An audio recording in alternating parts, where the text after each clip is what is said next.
સુરતમાંથી બહાર આવી રહી છે ચોંકાવનારી માહિતી, જ્યાં એક મોટો સાયબર ફ્રોડનો ભંડાફોડ થયો છે. અંદાજે 200 કરોડ રૂપિયાનું ટ્રાન્ઝેક્શન કરવામાં આવ્યું છે.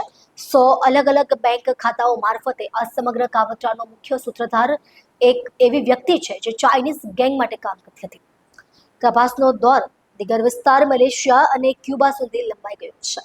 સુરત ઉધના પોલીસે એક એવો મોટો કૌભાંડ પકડી પાડ્યું છે જેમાં ડિજિટલ ગેમિંગના માધ્યમથી સાયબર ફ્રોડને અંજામ આપવામાં આવતો હતો. તજવીજ અનુસાર આરોપી ચાઇનીઝ ગેંગ માટે કામ કરતા લોકો માટે બેંક એકાઉન્ટો પૂરા પાડી રહી હતી. આ ગેંગના લોકો યુઝર્સ પાસેથી રૂપિયા પડાવતા અને તેને યુએસડીટી જેવી ક્રિપ્ટોકરન્સીમાં ફેરવી ત્યારબાદ રોકડીમાં કન્વર્ટ કરતા. આરોપીએ પોતાની જ બહેન અને પિતાને માસિક 30,000 રૂપિયા પગાર પર નોકરી પર રાખી દીધા હતા. તેમનો ઉપયોગ છેતરપિંડીના કામગીરીમાં કરતો હતો. ખાતા ખોલાવવું, ડિજિટલ કેવાયસી કરાવવી અને ટ્રાન્ઝેક્શન માટે આઈડી બનાવી હતી. આ તમામ ટ્રાન્ઝેક્શન માટે રોઝર પે નામની એપ્લિકેશનનો ઉપયોગ થતો હતો. આરોપી યુઝરનું નેટ બેન્કિંગ આઈડી અને પાસવર્ડ એકઠા કરી ઇન્ટરનેશનલ ટ્રાન્ઝેક્શન માટે ગેંગને મોકલી આપતો હતો. આ કેસની તપાસ હવે મલેશિયા અને ક્યુબા સુધી લંબાવાઈ છે. સુરત પોલીસે આંતરરાષ્ટ્રીય એજન્સીઓ સાથે સંકલન કરી તપાસ આગળ વધારી છે. सूरत शहर के उधना पुलिस स्टेशन विस्तार में उधना पुलिस की टीम वाहन चेकिंग में थी। इस दौरान उसको एक व्यक्ति को उन्होंने रोका था जिसके पास से कुछ डॉक्यूमेंट मिले थे। रौनक करके ये व्यक्ति है।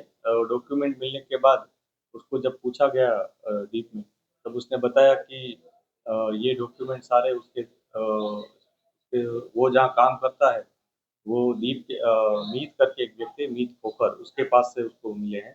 तो फिर पुलिस ने मीत के पास पुलिस गई थी। उसके वहाँ थोड़ी तलाश की। बाद में मीत ने बताया कि उसके साथ उसका एक दोस्त किरात जादवानी वो भी जुड़ा हुआ है। तो इस तरह दो व्यक्ति पुलिस के पास रहे, जिसमें एक का नाम मीत खोखर और एक का नाम किरात जादवानी है।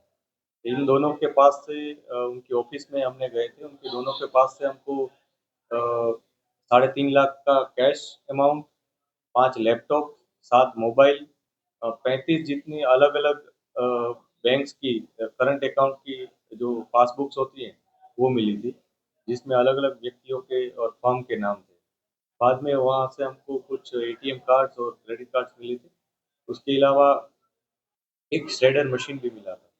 फिर उनको इस बारे में पूछा गया तो शुरुआत में उन्होंने कुछ पुलिस को मिसगाइड किया, लेकिन बाद में डीपली उनको इन्वेस्टिगेट करने पे पता चला कि वो लोग करंट अकाउंट खुलवा कर उसको ऊपर किसी को सेल करते थे। वो जिसको सेल करते थे उसका नाम नितिन करके एक व्यक्ति है, नितिन प्रसाद करके विनीत प्रसाद करके एक व्यक्ति है, उसके वो लोग सेल करते थे। ये प्राइमरी इंफॉर्मेशन के आधार पर पुलिस ने उनको हिरासत में लिया।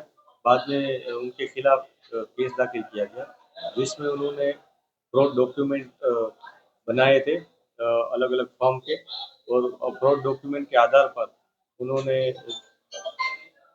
जीएसटी नंबर भी उसके लिए थे, और उसके आधार पर उन्होंने करंट अकाउंट खोले रहे थे। ये करंट अकाउंट वो लोग विनीत प्रसाद को सेल करते थे। टेलीग्राम चैनल के थ्रू उनका कांटेक्ट हुआ था। विनीत प्रसाद ये अकाउंट किसी और व्यक्ति को दे देता था। बाद में ये किरात और मीत दोनों अन्य एक व्यक्ति जो जो विनीत प्रसाद जिसको सीधा देता था अकाउंट, उनके कांटेक्ट में आए थे। ये सारा ट्रांजैक्शन पुलिस ने ट्रेस किया था। इस पूरे ट्रांजैक्शन में टोटल अभी तक की इंफॉर्मेशन है उसमें 100 जितने अकाउंट्स खोले गए हैं। ये 100 अकाउंट्स में से जितना पैसा सर्कुलेट हुआ है, एनरूट हुआ है, वो पूरा पैसा अभी तक की हमारा जो काउंटिंग है उसमें 200 करोड़ से ऊपर की अमाउंट ट्रांजैक्ट हुई है। और इसके कमीशन के तौर पर इन दोनों व्यक्तियों को 2% कमीशन मिलता था।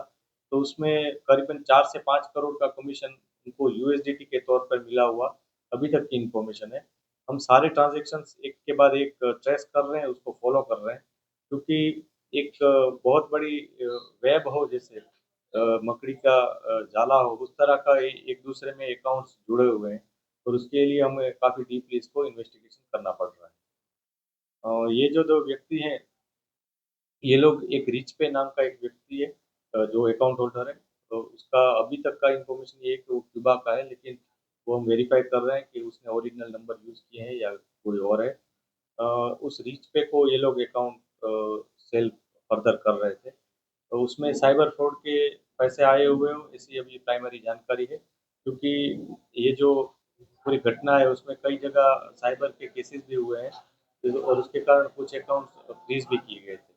पुलिस ने अभी तक सारे अकाउंट्स को जांच नहीं पाई है, हम सभी को अभी जांच रहे हैं, सभी को हमने फ्रीज करवा दिए हैं। अभी तक हमको जो मुद्दा माल मिला है उसमें हमने 1,40,00,000 रुपए का जो आरोपी है उसके अकाउंट में पैसे वो फ्रीज करवाए हैं। फर्दर और कुछ हमें इंफॉर्मेशन है कि उनके पास कैश भी है, उसकी जांच पड़ताल अभी